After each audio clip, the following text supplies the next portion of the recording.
X7 시승기를 말씀드리는 날인데요.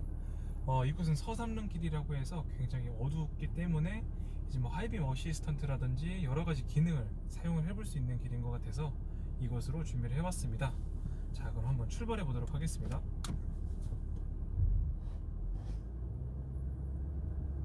자, 지금은 하이빔을 켜고 가고 있는 상태인데요. 자, 이렇게 조그만 각도에서도 앞쪽에 라이트가 좌우로 움직이시는 것을 보실 수가 있을 거예요. 그래서 코너링 라이트라고 하는데 이렇게 어두운 길을 가실 때는 굉장히 편리한 기능이라고 보시면 되겠습니다. 자, 그리고 지금 오르막길을 올라가고 있는데 X7 같은 경우는 3000cc 디젤 모델이에요.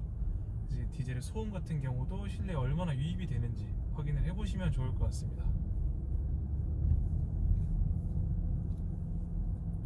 특히 지금 이 도로 자체가 굉장히 조금 범피 도로라든지 바르지 못한 길이 많이 있어요. 특히 이제 SUV 같은 경우는 이러한 길에서 좀 안 좋은 승차감을 보여주는데, 역시 X7 같은 경우는 앞뒤 다 에어 서스펜션으로 장착이 되어 있기 때문에 이러한 길을 가시더라도 굉장히 이제 노면 진동이라든지 그런 것들을 잘 잡아주는 느낌이라고 보시면 됩니다. 지금처럼 앞쪽에 방지턱을 지나갈 때도 조금의 속도를 넘어서 가더라도 굉장히 이러한 잠진동을 잘 잡아주는 게 이 X7 모델인 것 같네요. 네, 소문대로 이제 굉장히 어두워서 이 X7에 들어가 있는 레이저 라이트를 제대로 활용해 볼 수 있을 만한 도로인 것 같습니다. 그리고 지금 카메라에서는 안 보이시겠지만 제 앞쪽에 굉장히 커다란 헤드업 디스플레이가 장착이 되어 있어요. 해상도도 굉장히 좋아서 이렇게 내비게이션 목적지를 저 앞쪽 유리창에다가 아주 선명하게 보여주는 기능도 들어가 있다고 보시면 됩니다. 자, 여러분 소음 잘 느껴지시나요? 가솔린만 타던 저에게도 이러한 디젤 소음이랑 진동이 전혀 거슬리지 않을 만큼 굉장히 잘 정제되어 있는 사운드라고 봐주시면 될 것 같습니다. 이 정도면은 제가 생각하더라도 디젤 굉장히 탈만할 것 같은데요. 자, 이제 좁은 도로지만 조금 한번 속력을 내보도록 할게요.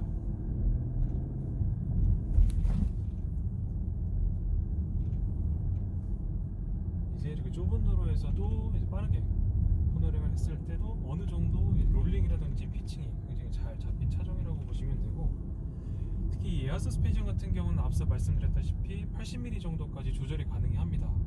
그렇기 때문에 지금보다 더 안 좋은 노면을 가실 때에는 차고를 높여서 자체 하부를 보호를 하실 수도 있고, 이제 뭐 스포츠 모드라든지 차량 속력이 올라가게 되면은 차가 스스로 10mm 혹은 20mm까지 낮아지게 됩니다. 그렇기 때문에 주행의 안정성을 훨씬 더 높여줄 수 있는 게 이 X7에 장착되어 있는 에어 서스펜션이라고 보시면 되겠네요. 자, 이제 잠깐 파란불이 돼서 정차를 하도록 하겠습니다. 이때 잠깐 제가 헤드업 디스플레이 보여드리도록 하겠습니다.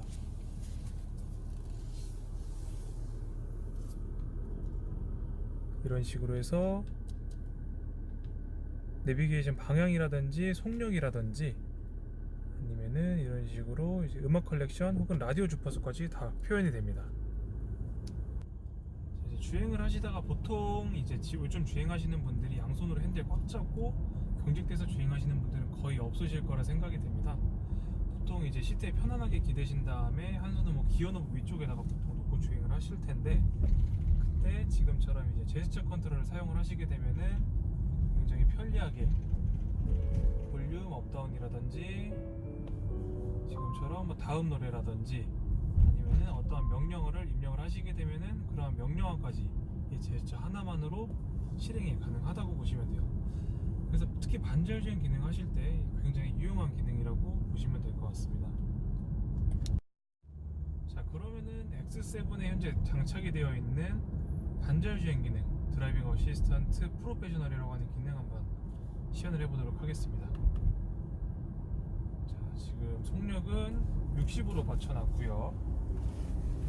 앞차와의 거리는 2단계로 설정을 해놨습니다. 이게 운전자가 정면을 보고 있게 되면 굉장히 완성도가 높아지는 기능이라고 하는데, 어디 한번 지켜보도록 하겠습니다. 지금 굉장히 차선을 잘 따라가고 있어요. 도로가 왼쪽 오른쪽으로 잘 치우쳐 있는데 지금은 여기 핸들에 주황색 불이 들어오면서 약간 인식이 불가능했는데 곧바로 다시 인식이 되는 것을 보실 수가 있습니다. 속력은 딱 60까지 맞춰 놓도록 하겠습니다. 지금처럼 이제 교차로라든지 차선이 불분명할 때는 인식이 불가능하고요. 지금처럼 차선이 쭉 일자로 뻗어 있는 곳에서는 굉장히 인식이 잘 되네요. 예를 들어서 주행을 하시다가 뭐 핸드폰 하신다든지 그러시면 안 되겠지만 졸음운전 하실 때 차선을 넘어가는 경우가 있잖아요. 그러면은 지금처럼 스스로 반대쪽으로 꺾이는 그런 차선 유지 장치도 굉장히 잘 작동을 하는 것을 확인을 해볼 수가 있겠습니다. 이거 고속도로라든지 뭐 막히는 간선도로, 특히 출퇴근하실 때 사용하시면 굉장히 편한 기능일 것 같아요. 지금 앞에 차가 없어서 잘 인식을 하고 있는데 아마 앞에 차가 있게 되면은 멈춰섰다 섰다 굉장히 좋은 기능일 것 같습니다.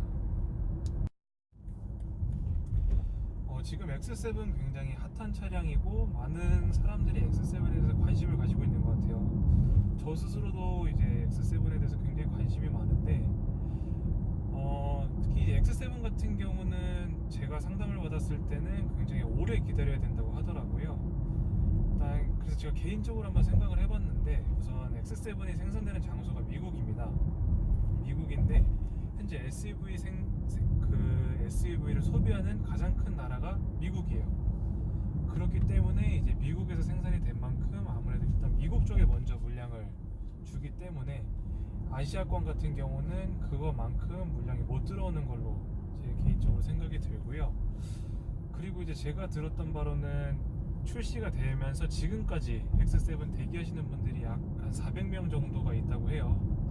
근데 현재 국내에 들어온 물량 자체는 터무니없이 수가 적기 때문에 지금 당장 계약을 하시더라도 차량을 받아보실 수 있는 기간까지는 못해도 이제 내년 정도, 내년 초중반은 되지 않을까라고 생각을 하고 있고, 지금 이제 자유로인데요. 이제 규정속도 안에서 그나마 최단의 속도를 내면서 한번 드라이빙을 해봤는데 이게 에어 서스펜션이기 때문에 굉장히 편해요. 아까 말씀드렸던 것처럼 뭐 놓으면은 진동이라든지 굉장히 잘 걸러주는데, 다만 단점이 SUV를 처음 타시는 분들, 그런 분들 같은 경우는 이제 차선 변경할 때라든지 주행하실 때 조금 멀미가 올 수 있을 것 같아요. 제가 이제 주행을 하면서 말을 하다 보니까 우연찮게 좀 길을 벗어났어요. 그래서 어찌어찌 하다 보니까 지금 홍대까지 왔는데, 이게 X7 아마 다들 길거리에서 아직 한 번도 못 보신 분도 계시고 어쩌다 우연히 한두 번 보신 분들이 계실 거예요. 그러다 보니까 이 홍대 좁은 골목에 들어오다 보니까 사람들이, 물론 제 개인적으로 느끼는 걸 수도 있겠지만 굉장히 많이 쳐다봅니다. 그래서 이거 X7 내가 타고 있구나라는 느낌을 정말 한눈에 받을 수 있는 굉장히 존재감 있는 차종이라고 보시면 될 것 같고, 그런 면에서는 굉장히 마음에 드네요. 제 차 같고 굉장히 만족감이 좋습니다. 근데 이제 한 가지 문제가, 시승을 하면서 다 좋거든요. 이 마감재도 정말 좋고 정말 다 승차감도 제일 좋고 한데 아직까지 수입차 내비게이션은 핸드폰을 따라올 수는 없을 것 같아요. 물론 터치도 되고 굉장히 해상도도 좋은데 아직까지는 국내 실정과는 조금 맞지 않는 것 같습니다. 그래서 내비게이션은 핸드폰을 쓰는 거를 추천을 드리도록 할게요. 그리고 이제 좁은 골목 주행을 하면서 또 하나 느낀 점이, 차가 높다 보니까 이제 굉장히 시야감 확보가 잘 돼요. 그래서 좁은 골목을 가더라도 오히려 이렇게 큰 차를 가지고 좁은 골목, 이거 어떻게 가지, 좀 부담스러운데 하시는 분들도 계실 건데, 차가 높다 보니까, 차가 전고가 1.9m거든요 차가 높다 보니까 굉장히 뭐 앞쪽이라든지 옆쪽도 시야 확보가 잘 되어 있어요.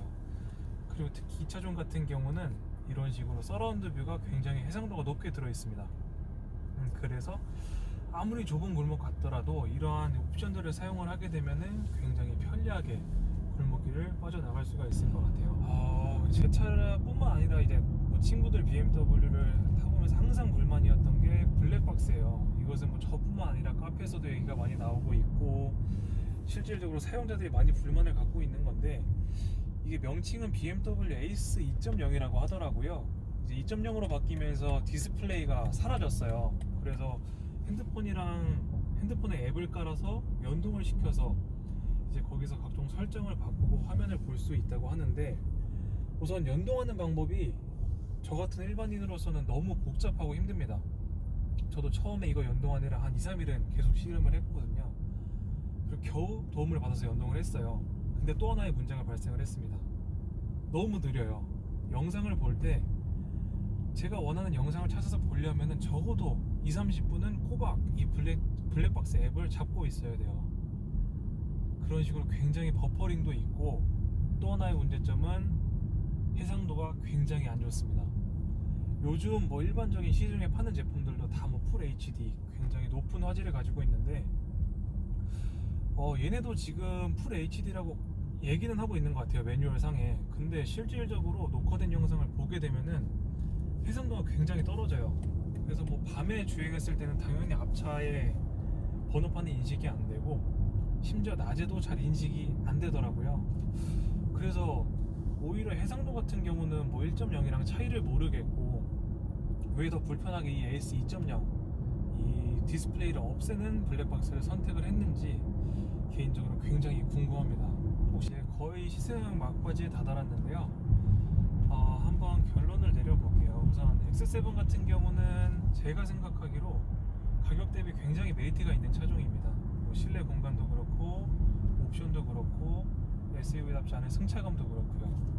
그래서 개인적으로 이제 제가 결혼도 하고 가족 구성원이 늘어나면은 꼭 한번 소유해보고 싶은 차종이 이 X7이라고 보면 될 것 같고, 이제 어떻게 보면은 이제 점점 SUV의 이제 이미지를 이 X7이 대변하고 있다고 생각이 듭니다. BMW의 SUV 혹은 SAV 모델들은 어떤 식으로 변화가 될지 굉장히 궁금하고요. 그 다음에 이 X7이 막 나왔지만 이 X7이 부분 변경됐을 때에도 어떤 식으로 변화할지 굉장히 기대가 많이 되는 차종이라고 보시면 되겠습니다. 제가 BMW를 타면서 가장 또 만족스러웠던 점 중에 하나가 이 비상 깜빡인데요. 말 그대로 이제 비상등이라든지 차선 변경등이라고 부르는데, 이것은 차선 변경할 때나 비상 시때 사용을 하는 거잖아요. 근데 LED로 들어가 있기 때문에 광량이 굉장히 밝아요. 그래서 지금 보시는 것처럼 뭐 앞쪽에 표지판이라든지 저 멀리 있는 표지판까지 다 빛이 닿기 때문에 저는 이 BMW의 비상 깜빡이는 굉장히 마음에 듭니다. 자, 그리고 오늘 이제 X7 리뷰는 클로징을 하도록 할 텐데, 처음 제작한 리뷰이기 때문에 굉장히 부족한 점이 많았어요. 말도 버벅이고 내용도 충실하지가 못했는데, 이제 앞으로 다음에 찾아뵐 컨텐츠로는 조금이라도 더 풍부한 컨텐츠, 더 탄탄한 컨텐츠로 여러분들께 찾아가도록 하겠습니다. 이상 X7 리뷰였습니다. 감사합니다.